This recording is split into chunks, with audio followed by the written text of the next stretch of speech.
Preocupación por la suerte de cientos de personas de la etnia armenia en Nagorno-Karabaj. Armenia pide una misión de la ONU a la región en conflicto, acusando a Azerbaiyán de planificar una limpieza étnica. Vamos en breve por los detalles de esta historia. Soy Jenny Pérez, aquí en Berlín. Destacamos. Refugiados de origen armenio llegaron a la frontera entre Azerbaiyán y Armenia tras un frenético escape desde Nagorno-Karabaj. Examinaremos la difícil situación de los civiles que siguen atrapados en el enclave. El ejército de Ucrania afirma avances constantes de sus fuerzas en su contraofensiva contra las tropas rusas. Tenemos la historia. Y en Bolivia, Evo Morales anuncia su candidatura presidencial en 2025, profundizando la fractura en el MAS a pocos días del Congreso Nacional del movimiento político.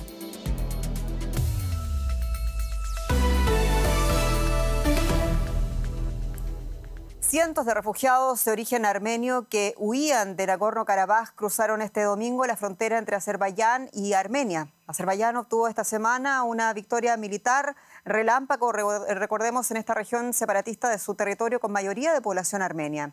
Esta comunidad está profundamente preocupada. Miles de armenios se han quedado sin comida y sin hogar tras la operación militar. La ofensiva de Azerbaiyán, que continuó puntualmente este domingo, se produce tras meses de bloqueos de carreteras. La ayuda humanitaria de organismos como la Cruz Roja está llegando a los civiles atrapados en Nagorno-Karabaj, mientras las autoridades armenias de esa región se esfuerzan en cumplir su promesa de evacuar a quienes se han quedado atrapados allí y sin hogar. El humo se eleva sobre Stepanakert, la capital regional del enclave separatista de Nagorno-Karabaj. Algunas zonas están casi desiertas, ya que la población huye o se esconde. Azerbaiyán afirma que la desmilitarización de la región está en marcha.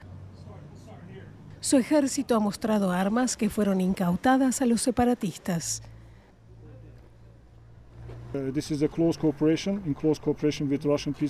Esta es una estrecha cooperación con fuerzas de paz rusas para llevar a cabo la desmilitarización y también la ayuda a los civiles que la necesitan.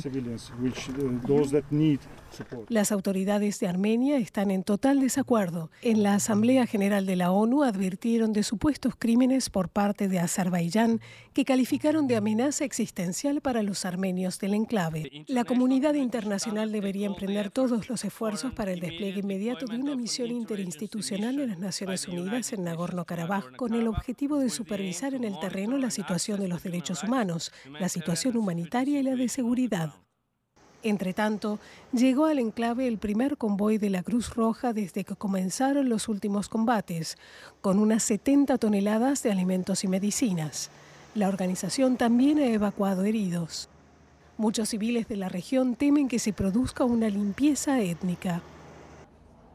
Cientos de personas se han refugiado en una base rusa de las fuerzas de paz. Esto a pesar del enojo con Moscú, ya que afirman que sus fuerzas de paz no hicieron nada para detener la embestida azerbaiyana. No vamos a quedarnos aquí. Los armenios ya no ven un futuro en Nagorno-Karabaj. Lo único que queremos es que Azerbaiyán nos dé un salvoconducto con un día de antelación para abandonar nuestra patria.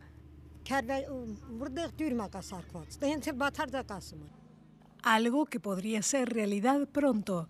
Los líderes armenios de la región afirman que la mayoría de los 120.000 armenios de Karabaj preferirían abandonar sus tierras históricas antes que vivir bajo la autoridad de Azerbaiyán. Ya naturalmente preocupación también por una eventual ola de refugiados de nuevas dimensiones, y queremos hablar de aquello con nuestro experto en la región, con el periodista Andrés Maurenza en Estambul. Andrés, saludos. Los armenios temen, decíamos, una limpieza étnica en la región. ¿Ves acaso una posible salida política para esta eterna zona en conflicto? Es muy difícil decir que puede haber una solución. El problema es que aunque Azerbaiyán ha asegurado que se respetarían los derechos culturales, religiosos y municipales y electorales de los armenios que se queden en el Karabaj, la mayor parte de la gente con la que he hablado estos días no se fía. Y no se fían porque hay una larga tradición de propaganda nacionalista en los dos bandos contra los armenios por parte de Azerbaiyán, del gobierno de Azerbaiyán mismamente, de poco respeto por el patrimonio cultural de los los armenios en Azerbaiyán y de atrocidades cometidas en las guerras que se han producido entre Armenia y Azerbaiyán y entre Azerbaiyán y el enclave del Karabaj. Hay que recordar que este es un conflicto que se remonta a hace 30 años, que en un principio, en los 90, los armenios del Karabaj, con ayuda de la vecina República de Armenia, tomaron el control del Karabaj y de 7 provincias azerbaiyanas circundantes, de las que echaron a la población azerí. Son cientos de miles de refugiados azeríes que durante años han estado guardándose ese odio, ¿no?, por el haber sido expulsados de su tierra, y que además este odio ha sido promovido por las propias autoridades. Ha habido muy pocos encuentros, muy poco trabajo por la coexistencia en el futuro, por resolver el conflicto, y ahora obviamente muchos armenios temen que al regresar el control de Azerbaiyán, pues sean reprimidos, que se comentan violaciones, asesinatos, y que obviamente se tengan que marchar. Por eso ellos, antes de que entren las propias tropas de Azerbaiyán en el territorio, pretenden salir. Todavía queda por ver si la ONU va a responder ese pedido de misión por parte de las autoridades armenias. Muchas gracias, Andrés Maurensa, en Estambul. A vosotros. Y más noticias. El ejército ucraniano aumenta la presión en el frente sur y en Crimea a la espera de la llegada de la primera partida de tanques estadounidenses Abrams. Sus mandos aseguran haber roto las líneas defensivas rusas justo en la región de Zaporizhia. Aseguran que el avance se produjo cerca de la localidad de Verbov, donde sus tropas abrieron una brecha crucial en las defensas rusas. Sin embargo, el alcance de su contraofensiva aún no está claro, ya que enfrenta unas defensas rusas bien organizadas, campos minados, armas anticarro y líneas de trincheras acorazadas que están frenando el avance ucraniano.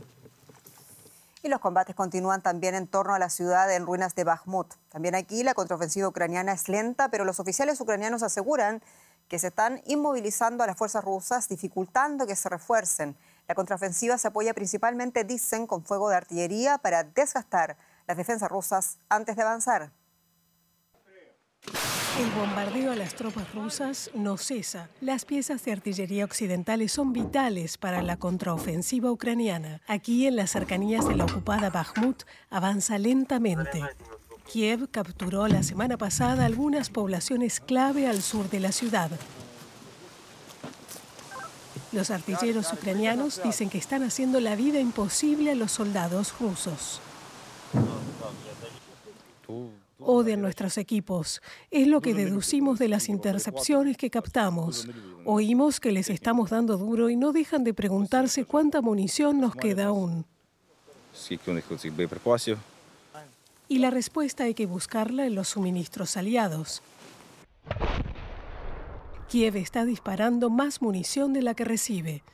Pero no todo el equipamiento ucraniano procede de sus aliados. Su ejército capturó cientos de tanques rusos durante su avance. Reino Unido calcula que más de la mitad de los acorazados ucranianos ha sido arrebatada a los rusos, lo que incluye tanques modernos. Estos tanques estaban al servicio del ejército ruso desde 2014. Están bastante nuevos para ser tanques rusos. Pero las fuerzas rusas están muy bien atrincheradas en el frente. El ejército ucraniano pasa por auténticas dificultades para traspasarlas. Así que de momento el fuego de artillería, como estrategia de desgaste, domina en el frente. Y vamos ahora a poner el foco en noticias de América Latina, donde la Policía Nacional de Perú declaró la alerta máxima en su frontera norte para impedir el eventual ingreso del cabecilla de la organización criminal El Tren de Aragua. Héctor Guerrero, alias el Niño Guerrero, se fugó de la cárcel venezolana de Tocorón, desde donde operaba la organización delictiva. El penal, que fue intervenido por miles de policías hace unos días, contaba con piscinas, parques infantiles, restaurantes, bares, entre otros lujos. Y según el Ministerio del Interior de Venezuela, fue posible desmantelar completamente la organización criminal. Sin embargo, su principal líder pudo escapar.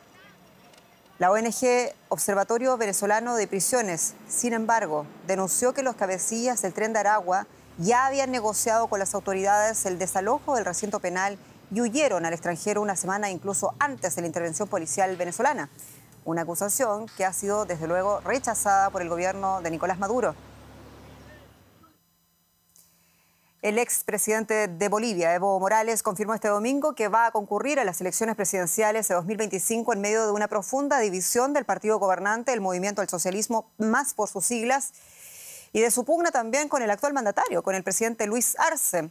El anuncio se da a solo unos días de que se celebre el Congreso Nacional del MAS, que lidera Morales.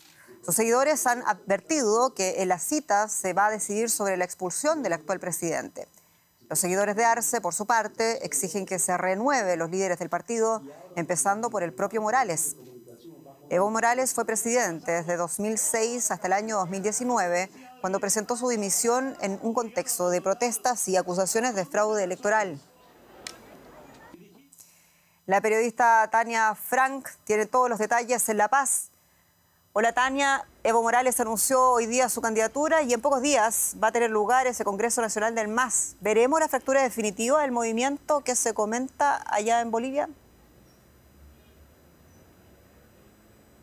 Gracias, Jenny. Decirte que efectivamente en realidad faltan 2 años para las elecciones acá en Bolivia, el 2025, y Evo Morales ya ha lanzado su candidatura por el movimiento al socialismo en medio de una fractura que es evidente en el movimiento al socialismo dentro de las organizaciones y también dentro del Parlamento, donde hay parlamentarios que se denominan del movimiento al socialismo evistas y que apoyan a Evo Morales, y por otro lado están los que apoyan al presidente Luis Arce, denominados arcistas. Esto ha generado gran controversia, se ha evidenciado una división total del partido del movimiento al socialismo. Tú bien lo decías, la próxima semana tienen previsto una reunión del movimiento al socialismo, un congreso interno. Sin embargo, hay otro congreso interno que se ha convocado en la ciudad del Alto, un poco criticando al presidente Evo Morales y pidiendo que se designe a las autoridades que van a candidatar en las próximas elecciones de forma que salgan los candidatos desde los partidos o desde el partido y desde el Congreso del Movimiento al Socialismo, que englobe a todas las organizaciones. Es una división evidente que se da en medio de ahora el anuncio del expresidente Evo Morales a candidatear el 2025. También se han generado críticas de la oposición que han asegurado que esto es en realidad han señalado que es apresurado, que en algunos casos se ha autoproclamado, y están pidiendo que también el Tribunal Supremo designe o en todo caso vea si es o no legal la candidatura de Evo Morales. A ver cómo sigue el pulso en el MAS. Tania Frank, muchas gracias. En La Paz. Y así nos despedimos. Muchas gracias por su atención. Hasta pronto.